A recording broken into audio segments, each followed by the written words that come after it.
हमारे साथ son of Bihar Manish Kashyap ji हैं और इनसे खास बातचीत करेंगे कि क्या चल रहा है अभी बिहार में। और सोनू सूद आने वाले हैं पटना में और फिर से दोबारा सोनू सूद आने वाले हैं, तो इनसे बात करेंगे। सबसे पहला सवाल कि ये बताइए कि दरियापुर गए थे, आगजली जो हुआ था उसमें आपने क्यों नहीं कोई एक्शन लिया था और आप वीडियो बना के चले आए? मनीष कश्यप जी ने बताया कि मैं दरियापुर गया था, वहाँ मुझे बताया नहीं गया, नहीं तो मैं सीओ साहब से अवश्य बातचीत करता, क्योंकि किसान प्रत्येक साल जो है आगजली से गेहूं जल जाता है, तो इस पे ध्यान मैं अवश्य देता। और वहाँ गया था तो इनार पे वीडियो बनाया, तो इनार का देखिए आज वहाँ पे इनार को बना दिया गया है अच्छी तरीके से। और अगला बार प्रयास करूँगा कि मैं दरियापुर जाऊँ तो उस पर ज़रूर बातचीत करूँ। फिर जो है दूसरा प्रश्न मैं पूछा उनसे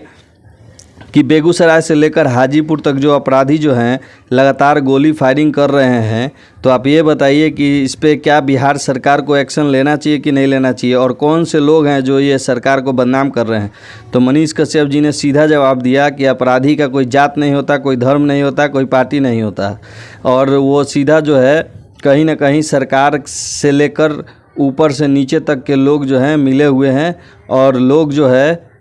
ये सब जानबूझकर कर रहे हैं और अपराधियों का कहीं ना कहीं मनोबल बढ़ गया है। तो इस पे सरकार को सशक्त जो है नियम कानून लाना चाहिए, और जो भी अपराधी इसमें है उस पे नियम कार्रवाई होना चाहिए।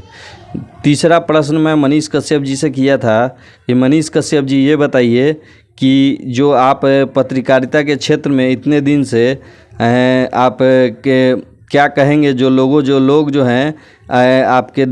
आपको देखकर इतना सारा जो लोग हैं वो एक्टिव हुए और पत्रकारिता के क्षेत्र में आए हैं, तो कहीं ना कहीं बताएं कि मैं रोज़गार जो है इससे उत्पन्न हुआ है और लोगों में जागरूकता आई है। कम से कम अब बिहार जो है 1% भी सुधर रहा है और कहीं ना कहीं लोगों पर कार्रवाई हो रहा है। चौथा प्रश्न मनीष कश्यप जी ये बताइए कि आप शादी क्यों नहीं कर रहे हैं और कब करेंगे? सीधा जवाब दिया कि मेरे शादी करने और न करने से बिहार को कोई फ़र्क नहीं पड़ता और किसी को कोई फ़र्क नहीं पड़ता, मैं शादी करूं या ना करूं। फ़र्क इससे है कि बिहार में भ्रष्टाचार दूर हो, बेरोजगारी दूर हो, इससे फ़र्क है और इसी मुहिम को हम लोग आगे लेकर चलेंगे।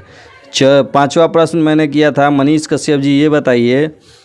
कि आप जो हैं इधर उधर जाकर और जो लोगों का जो है कमी मतलब निकाल देते हैं, और जो चीज़ सरकार का कमी है जो लोगों में जागरूकता की माहौल फैलाते हैं, तो ये सब चीज़ आपको कहाँ से मिला और कहाँ से आप जाने इतनी सारी बात? तो मनीष कश्यप जी ने बताया देखिए ये सब कहीं से लिखा हुआ और पढ़ा हुआ नहीं है, मैं खुद भी एक इंजीनियर हूँ और मुझे कहीं भी कोई कमी दिखाई देता है तो मैं लगातार प्रयास करता हूँ कि उस कमी को आप लोगों के बीच लाऊं। और हंसते हुए बहुत अच्छी तरीके से सरल जवाब दिया कि पर्सनल मैं ये बात आप लोगों को बता रहा हूँ, और जो भी भाई इसमें आए हैं और मुझे देखकर यूट्यूबर बन रहे हैं और यूट्यूब पर अच्छा काम कर रहे हैं, वो ज़रूर सफल होंगे। इसमें थोड़ा समय लगता है, कम से कम 2 साल लग जाता है, तभी आप सफल होंगे। छठा प्रश्न मैंने किया था, बहुत अच्छे तरीके से मनीष कश्यप जी ने बताया और समझाया। उसका छठा प्रश्न जो है मनीष कश्यप जी से मैंने पूछा कि ये बताइए मनीष कश्यप जी, आप जो है इतने भ्रष्ट इंजीनियर पर क्यों रिलाई करते हैं और इंजीनियर में ही कमी क्यों निकालते हैं?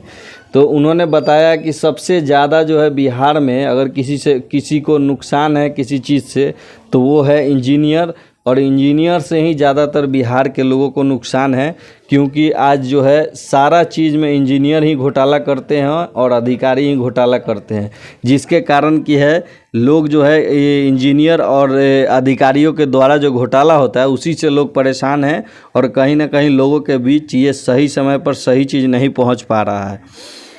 सातवां प्रश्न मैंने किया था मनीष कश्यप जी ये बताइए कि आप जो है बिहार के लोगों के लिए अलग अलग जगह जाकर और बिहार सरकार को कहीं ना कहीं दिखाना चाहते हैं कि देखिए बिहार में ये चीज़ ये नहीं है, वो चीज़ नहीं है, तो उससे क्या सरकार पर कोई फ़र्क पड़ा? तो सरकार पर तो फ़र्क नहीं पड़ा है, मनीष कश्यप जी ने बोला, लेकिन जो है कहीं ना कहीं सिस्टम पर फ़र्क पड़ा है, और सिस्टम जो है 5% सुधार हुआ है, और भी हम लोग प्रयास करेंगे तो सिस्टम कहीं ना कहीं सुधरेगा। और अंतिम प्रश्न मैंने किया था मनीष कश्यप जी ये बताइए कि आप जो हैं आपको डर नहीं लगता और कितना आप पर FIR हो चुका है? तो मनीष कश्यप जी ने सीधा जवाब दिया कि देखिए अगर आपको पत्रकारिता करना है तो FIR और धमकी से डरिएगा तब आप पत्रकार नहीं हैं। और एक चीज़ मैं बताऊंगा, आपको गांव में रहकर पत्रकारिता करना है तो कहीं ना कहीं आपको 7 घर छोड़ के ही पत्रकारिता करना होगा। तो ये थे हमारे साथ मनीष कश्यप। कैसा लगा आपको वीडियो, कमेंट में ज़रूर बताइएगा।